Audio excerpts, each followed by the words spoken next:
নমস্কার। আমাদের সমবেত সংক্ষিপ্ত অনুধ্যানে আমরা আলোচনা করছি এক নির্মোহ আত্মবিলয়কারী সন্ন্যাসীর জীবন কথা। শশী মহারাজকে কেউ প্রশংসা করলে তিনি বিরক্ত হয়ে বলতেন, তোমরা কি মনে করো আমরা কি ঠাকুরের জীবন ও বাণী প্রচার করছি? কখনোই তা নয়। তিনি নিজেই তার অপূর্ব জীবন ও বাণী প্রচার করে যাচ্ছেন। যখন যেখানে তার কথা বলতে গেছি সেখানে দেখেছি যে আগে থেকেই ক্ষেত্র প্রস্তুত হয়ে আছে। কেউ স্বপ্নে তার দর্শন ও আশীর্বাদ লাভের সৌভাগ্য অর্জন করেছেন, কেউ সরাসরি তার কাছ থেকে আধ্যাত্মিক প্রেরণা পেয়েছেন, কেউ তার সহজ সরল ভাষা ও গল্পকথায় ভরা অনুভূতি ও উপদেশে আকৃষ্ট হয়ে আছেন। আবার কেউ বা স্বামী বিবেকানন্দকে দেখে এবং তার ভাষণ শুনে উদ্বুদ্ধ হয়েছেন। শ্রীরামকৃষ্ণই স্বামী বিবেকানন্দের মধ্যে দিয়ে অলৌকিক সব কাণ্ড ঘটিয়েছেন, যাতে পৃথিবী স্তম্ভিত হয়ে গেছে।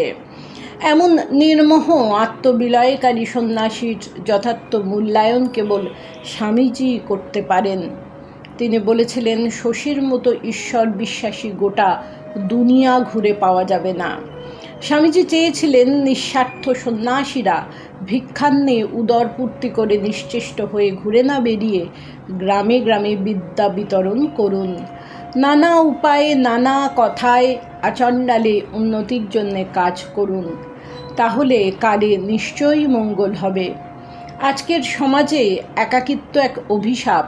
অধিকাংশ মানুষের জীবনই একাকিত্বের ফলে ভীষণভাবে অবসাদগ্রস্ত। স্বামীজির প্রাণের আকুতি ভরা নির্দেশ ছিল, দুঃখীদের ব্যথা অনুভব করো। রামকৃষ্ণানন্দজি মানুষের একাকিত্বের দুঃখ প্রাণে প্রাণে অনুভব করে শিখিয়েছিলেন এ থেকে পরিত্রাণের উপায়। দেখিয়েছিলেন এই একাকিত্ব অভিশাপ না হয়ে কিভাবে আশীর্বাদ হতে পারে। তার নিজের জীবনে পূর্ণতা এনেছিল রামকৃষ্ণময়তা, যা এসেছিল জগতের প্রতি তার সম্পূর্ণ অনাসক্তির ভাব থেকে। তিনি নিজে যেমন এই পূর্ণতা অনুভব করেছেন, তেমনি চাইতেন অপরকেও এই আনন্দের অংশীদার করতে। তাই এই অনাসক্তির ভাবটি তিনি অপরের মধ্যে সঞ্চারিত করতে আপ্রাণ চেষ্টা করেছিলেন, যাতে মানুষ অপরের মুখাপেক্ষী না হয়ে প্রকৃত সুখী হতে পারে। আমি ঈশ্বরে পূর্ণ, আমার অন্য কাউকে কি প্রয়োজন? তিনি বলতেন, মানুষ একাকিত্বকে ভয় পায়, কারণ সে মনে করে তার সুরক্ষার জন্য একজন সঙ্গীর প্রয়োজন। এই একাকিত্ব যেমন চরম শাস্তি আনতে পারে, তেমন চরম শান্তিও এনে দিতে পারে। যখনই দুই আসে তখনই ভয়। প্রকৃতপক্ষে একাকিত্বের মধ্যেই অভয় আসে। এই জন্য যে একা থাকলে মানুষ নিজের মধ্যে নিজের মতো করে থাকতে পারে। যখনই তার মাঝখানে আরেকজন এসে পড়ে, তখনই তাকে নানা দিক থেকে সাবধান হতে হয়। তার মধ্যে জড়তার ভাব এসে পড়ে, সে আত্মসচেতন হয়ে পড়ে। তাই দুই থেকে ভয়, যেখানে এক সেখানেই অভয়। আর যতক্ষণ ভয় ততক্ষণ আমরা অসুখী, অশান্ত। যখন আমি একা, কিছুই চাই না, তখন আমি সুখী, শান্ত।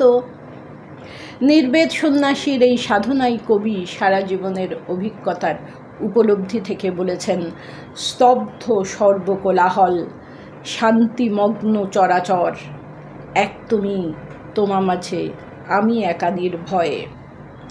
একাকিত্বকে মানুষ শাস্তি বলে মনে করে। একা থাকা বড় কষ্টের, কিন্তু এই একাকিত্বই মানুষকে চরম শান্তি এনে দিতে পারে। কেন আমরা অন্যের উপর নির্ভর করব? আমি ঈশ্বরে পূর্ণ, অন্য কাউকে কি প্রয়োজন আমার? আমি একা, কিছুই চাই না, তখনই আমি সুখী, আমি শান্ত। তাই কবি লিখেছেন, স্তব্ধ সর্বকোলাহল, শান্তিমগ্ন চরাচর, এক তুমি তোমা মাঝে আমি একা নির্ভয়ে। ভক্ত আর ভগবান মাঝখানে কেউ নেই। স্বামীজি বড় আশা করে তার প্রাণের আকাঙ্ক্ষার কথা শুনিয়েছিলেন।